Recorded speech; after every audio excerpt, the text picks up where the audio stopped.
जब थोड़ी ठीक होती है तो उसका प्रोटेक्शन करते रहते हैं। अब प्रेजेंट टाइम पर जाकोब अलीशा की सारी बातों को याद कर रहा होता है।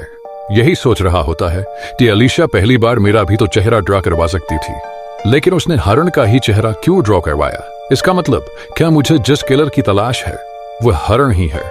जाकोब सुपीलिया नाम की एक औरत के पास कॉल करके हरण के बारे में सारी डिटेल्स निकालने के लिए कहता है। जाकोब हरण के पास जाकर कहता है कि मुझे सच मालूम है, तुमने ही अमर को मारा है, बताओ आखिर तुमने अमर को क्यों मारा? हरण कोई जवाब नहीं देता तो जाकोब दिनेश के पास कॉल करके यह सारी बातें बताने लगते हैं कि अमर को मारने वाला कोई और नहीं हरण ही है। दिनेश जाकोब और हरण के पास आकर कहता है कि अलीशा ने जो स्केच बनवाया था वह किसका था?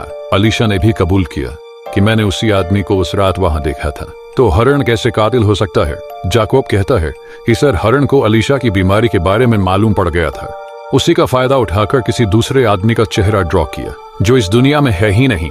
लेकिन उसी वक्त आमिर अली नाम का एक शख्स पुलिस वालों के पास आकर सरेंडर हो जाता है, कहता है कि मैं ही अमर को मारा और हरण में इसी आदमी का चेहरा ड्रॉ किया था।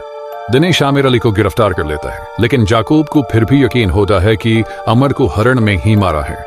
हरण के पास आकर कहता है कि हरण, तुम्हारे पास अभी भी मौका है, खुद सरेंडर हो जाओ, नहीं तो एक न एक दिन तुम जरूर पकड़े जाओगे।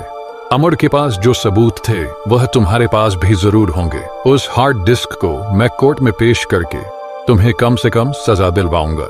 हरण कहता है कि चलो, थोड़ी देर के लिए मैं मान लेता हूं कि मैंने ही अमर को मारा और उसके पास जो हार्ड डिस्क थे वह मेरे पास है, लेकिन मैं अमर के साथ उस जगह को क्यों जलाता? उसमें तो सारी चीजें जल गई थीं।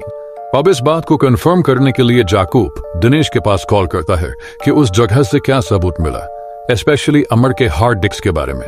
दिनेश कहता है, हाँ, अमर ने अपने बेड के नीचे एक हार्ड डिस्क को छुपा कर रखा था, वह सारी चीजें एविडेंस रूम में है। जाकोब कहता है कि मुझे वह हार्ड डिस्क चाहिए सर। दिनेश इसके लिए साफ मना कर देता है क्योंकि जाकोब दूसरे स्टेट का पुलिस ऑफिसर है। इसके बाद जाकोब की वह लड़की सुप्रिया जाकोब के पास कॉल करके हरण के सारी डिटेल्स के बारे में बताती है, उसकी फैमिली के बारे में और भी सारी बातें। इधर हम लोग दिनेश को देखते हैं जो कर्नाटक के पुलिस ऑफिसर से बात करते हुए बातों ही बातों में जाकोब के बारे में भी बात करने लगता है, क्योंकि वह भी कर्नाटक से ही आया था। वह पुलिस वाला दिनेश को एक शॉक्ड कर देने वाली बात बताता है कि उस जाकोब को कब का पुलिस डिपार्टमेंट से निकाल दिया गया है, वह बहुत बड़ा क्रिमिनल है। हम लोग तो उसी की तलाश में लगे हुए हैं। दूसरी तरफ हरण अलीशा के पास आता है, इसे बताता है कि मेरी बहन नीरजा को बुरी तरह से उसके साथ दुष्कर्म करके उसे मार दिया, इसीलिए मैंने उस शख्स के बारे में मालूम करके